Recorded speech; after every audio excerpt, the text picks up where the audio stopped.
एक गांव के किनारे घने पेड़ों के बीच स्थित एक पुराना श्मशान घाट था। इसे भूतिया श्मशान घाट के नाम से जाना जाता था। वहां से अक्सर लोगों के चीखने की आवाजें आती थीं।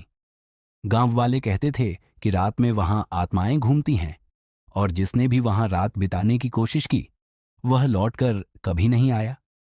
रोहित और आकाश दो जिगरी दोस्त थे। उन्हें डरावनी जगहों पर जाने और वहां के रहस्यों को उजागर करने का शौक था। एक दिन उन्होंने भूतिया श्मशान घाट की कहानी सुनी और वहां जाने का फैसला किया। गांव वालों ने उन्हें रोका, लेकिन उन्होंने किसी की बात नहीं मानी। आधी रात को जब चांदनी हल्की थी और गांव शांत, रोहित और आकाश श्मशान घाट पहुंचे।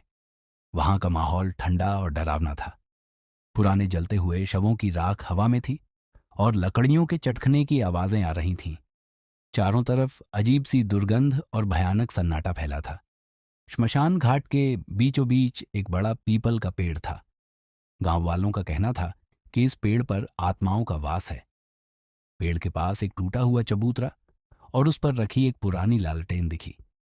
जैसे ही दोनों पेड़ के पास पहुंचे, एक तेज हवा का झोंका आया और लालटेन अपने आप जल उठी। रोहित और आकाश डर गए, लेकिन उन्होंने साहस बनाए रखा। उन्होंने वीडियो रिकॉर्ड करना शुरू किया। तभी पेड़ के पास से किसी के रोने की आवाज आई। दोनों ने चारों ओर देखा, लेकिन कोई नहीं था। कुछ ही देर में जमीन से हल्की धुंध उठने लगी। धुंध में एक महिला की आकृति उभरती हुई दिखी। उसने सफेद साड़ी पहनी हुई थी और उसके बाल बिखरे हुए थे। उसकी आंखें गहरी और चमकदार थीं। महिला ने एक अजीब सी आवाज में कहा, तुम्हें यहां नहीं आना चाहिए था।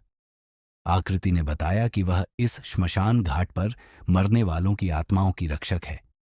उसने कहा, यहां आने वाले हर व्यक्ति को अपने पापों का सामना करना पड़ता है। जो शुद्ध है वही यहां से जीवित जा सकता है। रोहित और आकाश ने उससे पूछा कि क्या वे उसकी मदद कर सकते हैं। उसने कहा कि श्मशान घाट के पुराने मंदिर में छुपा एक प्राचीन पत्थर है। उस पत्थर को पीपल के नीचे रखने से आत्माओं को मुक्ति मिलेगी। दोनों दोस्त मंदिर की ओर बढ़े। मंदिर टूट फूट चुका था और अंधकारमय था। अंदर प्रवेश करते ही उन्होंने देखा कि मूर्तियां टूटी हुई थीं और दीवारों पर अजीब सी लिपि में कुछ लिखा था। मंदिर के केंद्र में एक पुराना ताबूत था। जैसे ही उन्होंने ताबूत खोला, वहां एक चमकता हुआ काले रंग का पत्थर था। जैसे ही उन्होंने पत्थर उठाया, मंदिर के अंदर भूकंप जैसा महसूस हुआ। दीवारों से खून की धाराएं बहने लगीं और चारों ओर से भूतियां आवाजें आने लगीं।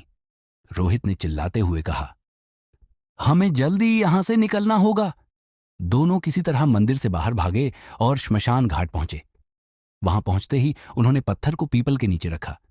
तभी तेज आंधी चलने लगी और पीपल के पेड़ से एक तेज रोशनी निकली। महिला की आकृति फिर प्रकट हुई। उसने कहा, तुमने मुझे और अन्य आत्माओं को मुक्त कर दिया है। अब यह श्मशान घाट शुद्ध हो गया है। जैसे ही रोहित और आकाश ने राहत की सांस ली, महिला ने उन्हें चेतावनी दी, लेकिन याद रखना, हर जगह हर आत्मा शुद्ध नहीं होती। अगली बार सोच समझकर कदम उठाना। महिला गायब हो गई और श्मशान घाट सामान्य हो गया। लेकिन रोहित और आकाश को ऐसा महसूस हुआ कि कोई अब भी उन्हें देख रहा है। दोनों दोस्त वापस गांव लौट आए।